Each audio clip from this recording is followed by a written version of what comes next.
I hope के हाँ एजाज सैयद भी हमारे साथ मौजूद है। एजाज आप हमारे साथ हैं? बिल्कुल एजाज स्टैंड बाय हो जाएं, we are live again. Hasan Joseph Pasha साहब आपसे गुफ्तगू दोबारा से जोड़ेंगे। मौलाना साहब का मौक़िफ़ भी बड़ा क्लियर आ गया, तो ऐसा लग रहा है कि आज की जो सारी एक्सरसाइज है ये शायद ये बेसूद रहे, क्योंकि PDM के सरबराह अगर ये कह रहे हैं कि कोई राह नहीं निकल सकती इसमें से। जी, मौलाना साहब डे 1 से हार्ड लाइनर तस्वर किए जा रहे थे मुज़ाकरात के हवाले से, जो कि इमरान ख़ान साहब के साथ हैं।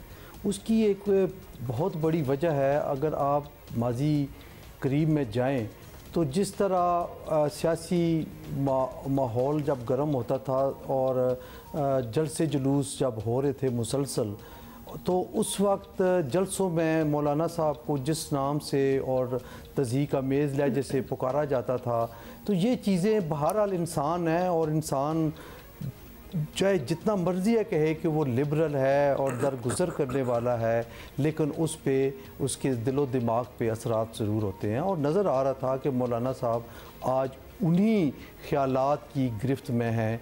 और ये उस वक्त भी हम ये कहते थे कि ये लबो लहजा और ये जो अदम बर्दाश्त का कल्चर और एक दूसरे को ऐसे ऐसे अल्फाज से पुकारा जाना, ये हमारी सियासत में जब ये आ गए हैं तो इसके अंजाम बहुत बुरा होगा।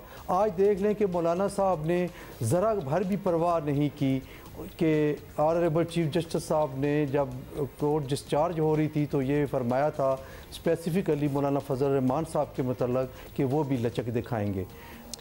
इनकी और मौलाना साहब ने उल्टा यही कह दिया कि सुप्रीम कोर्ट से हमारी तवक्को है कि वो लचक दिखाए, कि हाँ सुप्रीम कोर्ट भी लचक दिखाए, और दूसरी तरफ PDM की जमातें ये कह रही हैं कि इमरान खान साहब भी लचक दिखाएं। तो ये सारी चीज़ें वो ईगो, अना और उस मैं ना मानू वाली बात पे ये सारी अटकी हुई है। जरा डेडलॉक है। पाशा साहब हमारे साथ रहिएगा, एजाज को शामिल गुफ्तगू करना है। एजाज साहब आप फरमाइएगा।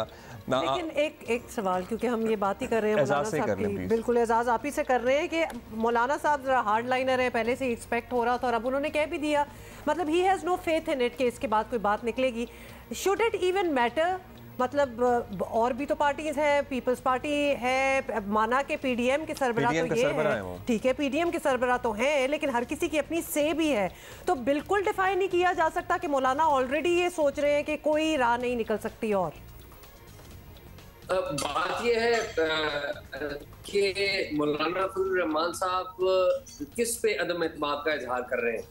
बड़ी ये बदकिस्मती से कहना पड़ रहा है कि वो अमली तौर पे सुप्रीम कोर्ट के चीफ जस्टिस पर अदम एतमाद का इजहार कर रहे हैं। पार्लियामेंट को बता रहे हैं कि पार्लियामेंट ने भी जो 3 रुकनी बेंच है इस पर अदम एतमाद का इजहार किया है। तो अमली तौर पे अभी देखिए जो सुप्रीम कोर्ट ऑफ पाकिस्तान है उसके जजेस के दरमियान एक तकसीम की बात जुबान ज़द-ए-आम है। सियासी जमातों के अंदर जो बात है वो बात ये क्लियरली कही जा रही है हुक्मरान इत्तेहाद में कि जो अदलिया का एक पोर्शन है वो इमरान खान साहब को एक सॉफ्ट जिसे कहते हैं ना सॉफ्ट साइड रखता है। तो इस वक्त पोलराइजेशन की फिजा है, और पोलराइजेशन की फिजा में जो असल मामले का हल है वो पार्लियामेंट के अंदर से निकलना है, लेकिन पार्लियामेंट के अंदर से भी वो बातचीत के जरिए निकलेगा। और उसकी भी एक ही सूरत है कि इमरान खान साहब जो सियासी जमातें हैं उनके सरबराहों से मिलने पर आमादा हों और एक तारीख पर तय करें। इमरान खान साहब ने जो आखिरी शर्त भिजवाई सिराजुल हक साहब के जरिए वो ये थी कि तारीख इलेक्शन की तारीख का ऐलान कर दें, मैं बैठने के लिए तैयार हूँ। फिर बाकी पीछे क्या बचा? अगर आप पहले शराइत तय करके आएंगे तो फिर तो कोई भी सियासी जमात पीछे नहीं हटेगी। और इसमें अलमिया और अफसोसनाक बात यह है कि हमारी अदलिया जो है उसके बारे में जो सवालात उठ रहे हैं ये पाकिस्तान की रियासत के लिए ठीक नहीं है कि अदलिया के ऊपर अदम एतमाद किया जा रहा है। और इसमें सिर्फ सियासी जमातों पर को मुद्दे इल्जाम नहीं ठहराया जा सकता, इसमें हमारी अदलिया के किरदार के ऊपर भी सवाल उठते हैं। और बाज़ जो सवालात हैं वो बड़े वैलिड हैं, बिलखसूस इसके बाद तो कोई और गुंजाइश नहीं।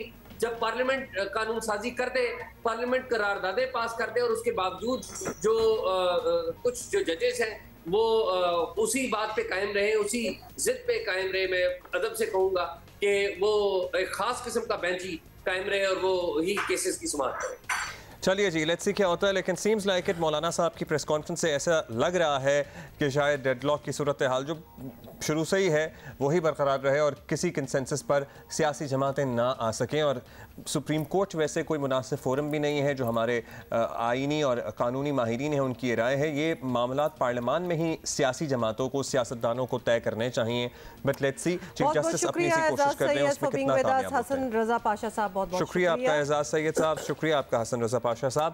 वैसे अगर कोई डेट ना निकाली, अगर ये बातें ना हुई, बीच में आपस में कोई मुज़ाकरात हो जाए तो अगर ना ये सब कुछ हो, it will be a loss for Pakistan. मेरा ख्याल है कि अब ये पार्लियामान में होना चाहिए। अब क्या क्या होना चाहिए था उस पर हमें बहुत पीछे जाना पड़ेगा। बहुत सी चीज़ें ऐसी हो गई हैं जो नहीं होनी चाहिए। मेरी बात सुने, जितना डिस्ट्रस्ट और जितना एक दूसरे के साथ जो कुछ कर चुके हैं ना ये लोग, ये 4 बजे 5 बजे 6 बजे इतनी जल्दी कंसेंसस नहीं हो सकता। It is impossible almost and बड़ी रियलिस्टिकली कोई टाइमलाइन दिया जाए तो शायद हो भी जाए। कल भी हम ये बात कर रहे थे कि चंद हफ्तों की अगर बात हो कि भाई 2 4 5 हफ्तों में आप डिसाइड कर लें, क्योंकि मतलब ये कहना कि अभी करो तो मतलब ऑलमोस्ट ये लगता है कि you know it's not going to happen.